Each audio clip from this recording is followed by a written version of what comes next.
So I just want to touch on something that Monica said earlier, which was about ensuring repeatable success, which I think is an incredibly important skill to learn. I mean, I'm gonna just ask Travis to give his top 3 things to look at before you launch a game, because obviously you guys are all about, you're in the business of ensuring repeatable success. Sure. Well, I guess, just before a game launches, hopefully all the heavy lifting, or most of it, has been done. I'd probably say, look, when it's just about to go, you want to ensure that whatever platform that it's launching on, that you are awake and watching it when it goes live. I think most of us have seen the indie game part where I think the Super Meat Boy guys are swearing at the television because their game isn't live on Xbox Live. It's super important that you are awake, because you could set it to time, and usually most times are Pacific Standard or whatever, and we might be asleep, and you wake up 5 hours later and your game either hasn't launched or launched at the wrong time, it's been on the wrong part of the wrong page or whatever. You need to be awake and ready and make sure that the launch goes smoothly. The second would be that all your social channels, your community is well engaged and ready to go. You want to make sure that everything is firing on that moment that it goes. And then the third thing I would do is probably pour myself a stiff drink. That you've done a lot of work up to this point. It's almost to the lap of the gods. At that point, you just got to make sure that it's there and it's live, and that your community, which I assume you're all going to be building and having highly engaged over your time of development, is ready to go as well. And Nick, when you were working on Spirit Hunters, you designed a slate of lifestyle apps for Nintendo, and that ended up being the most successful sort of work that you've done. So how have you applied that sort of learning to subsequent releases? Well, we've applied a lot of the learnings from every bit of software that we do. We look back at what went wrong, what went right, and how we can apply those learnings to kind of making future bits of software. So with the reason we started with the notebooks was the first game that we did that I said with a different programmer didn't go so well because he programmed himself in a corner. We did a very simple game, was our first proper release. And then learning a lot from that, when we hired a new programmer to work on Nintendo DSi platforms, I wanted to make sure that he released things and got the understanding of getting something from A to B really, really quickly. Because I knew I wanted to make Spirit Hunters, but it was a really complicated game. So we broke it down into smaller lifestyle applications. They were also experiments because we identified there was a niche in the market on console.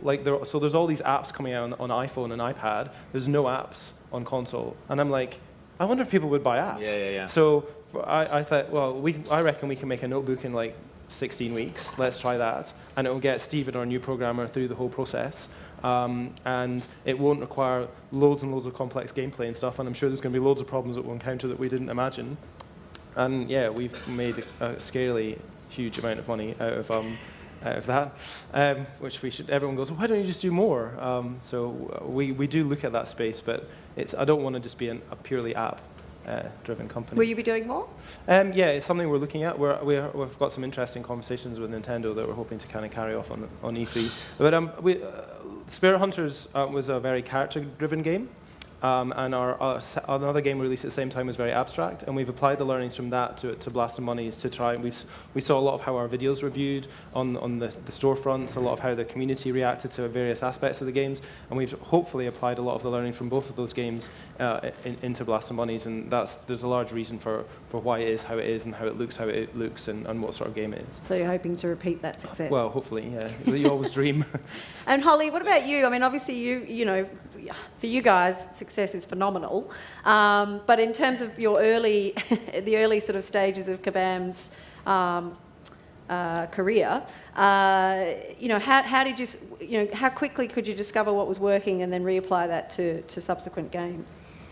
Oh, yeah, it was easier when you're smaller because everybody can see and feel the success really quickly and really easily, and then we take that and just try to apply it to the next game. It's much harder as we've gotten bigger, more countries get turned on, and you can't feel the impact as much. But one of the things that we did try to practice, we practiced this, unfortunately, more for the failures, which was postmortems. Even the name sounds really depressing. But just kind of a stop and talking about what were the things that worked well, what didn't work well in the game, and really kind of taking those learnings to move it on to some other ones.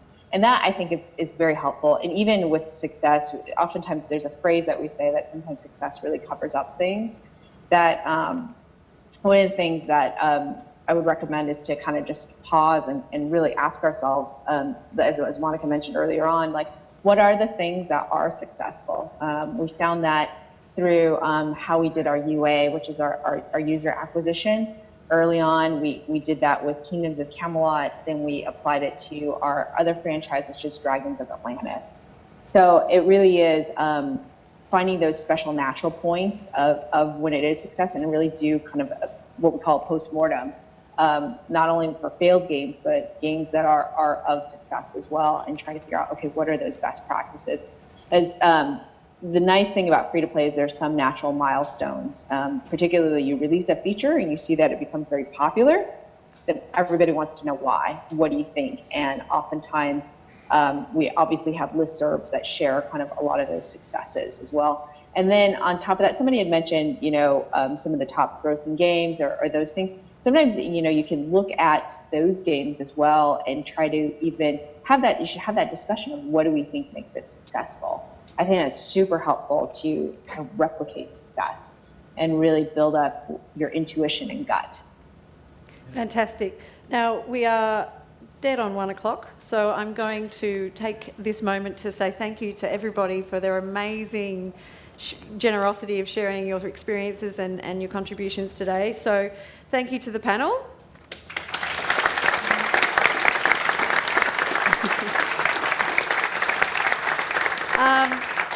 And I'd also like to thank the team at Screen New South Wales, Kate Stone, Megan Simpson-Huben and Holly Edwards, who's up the back there, for their amazing guidance and help in putting this together. We at Screen New South Wales are very passionate about the games industry, and we're here to work with you. So stick around. We're about to have some lovely lunch and some coffee and tea, and we're here to chat to you. Come and talk to us. I was going to talk a bit about Screen New South Wales and what we do, but these guys are so fabulous, I just let them go.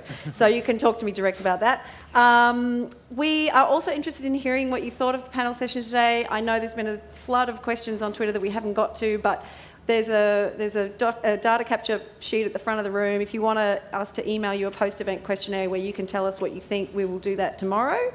And also videos of the entire event today will be up on our Screen New South Wales YouTube channel from tomorrow. So check those out.